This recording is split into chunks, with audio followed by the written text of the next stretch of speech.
कहानी की शुरुआत में हमें एक स्पेसशिप को दिखाया जाता है जो मार्स यानी कि मंगल ग्रह की तरफ जा रहा है। इसमें अलेक्जेंडर और उसकी पूरी टीम है। यह रशिया का स्पेसशिप है। 81 सेंचुरी में इंसानों ने चांद पर कॉलोनी बना ली है और अब उनका अगला टारगेट मंगल ग्रह यानी कि मार्स है। यह पहला ऐसा स्पेसशिप है जो इंसानों के साथ मार्स पर जा रहा है। जल्दी ये मार्स के ऊपर पहुंच जाते हैं और अब यह लैंडिंग की तैयारी कर रहे होते हैं। पर तभी मार्स में एक बहुत बड़ा तूफान आ जाता है और इतने बड़े तूफान में लैंडिंग करना आसान नहीं है। वहीं अर्थ पर हमें इस पूरे प्रोजेक्ट के हेड को दिखाया जाता है जिसका नाम मार्क है। वो अलेक्जेंडर का दोस्त भी है। वो अलेक्जेंडर से कहता है किसी भी तरह से स्पेसशिप को बचा लो। दरअसल स्पेसशिप अब तूफान की चपेट में आ चुका है।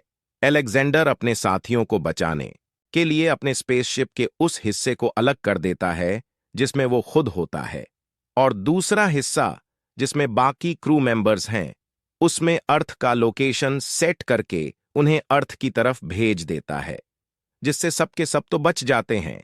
लेकिन अलेक्जेंडर जिस मॉड्यूल के अंदर होता है वह क्रैश हो जाता है और इस तरह से अलेक्जेंडर की मृत्यु हो जाती है। इस बात से उसके दोस्त मार्क को, जो कि इस पूरे प्रोजेक्ट का हेड भी है, उसे बहुत दुख होता है।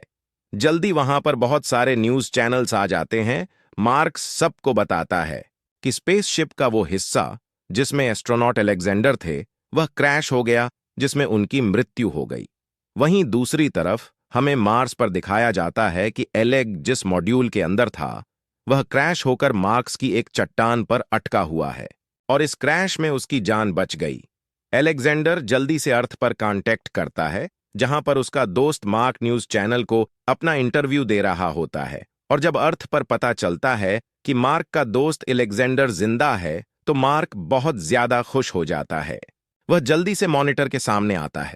जिस मॉनिटर में वह अपने दोस्त अलेक्जेंडर को देख सकता है उसके साथ न्यूज चैनल्स वाले भी वहां पर आ जाते हैं जो कि अलेक्जेंडर को देख लेते हैं और अब मार्क कहता है कि हमें जल्द से जल्द एस्ट्रोनॉट अलेक्जेंडर को बचाने के लिए मार्स में एक रेस्क्यू मिशन को भेजना होगा। पर उसकी टीम बताती है कि इस वक्त हमारे पास इतने रिसोर्सेस नहीं है, इसकी तैयारी में कई साल लग सकते हैं। साथ ही जो इनका इन्वेस्टर होता है वह कहता है कि इस वक्त मेरे पास इतने फंड्स नहीं हैं, जिस बात से मार्क को बहुत दुख होता है।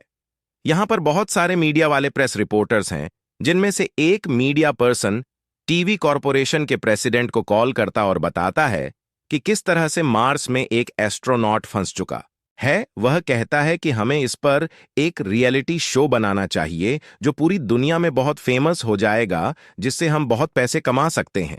टीवी कॉरपोरेशन के प्रेसिडेंट को उसकी बात अच्छी लगती है, इसीलिए मार्क के साथ वह अपनी एक मीटिंग फिक्स करता है।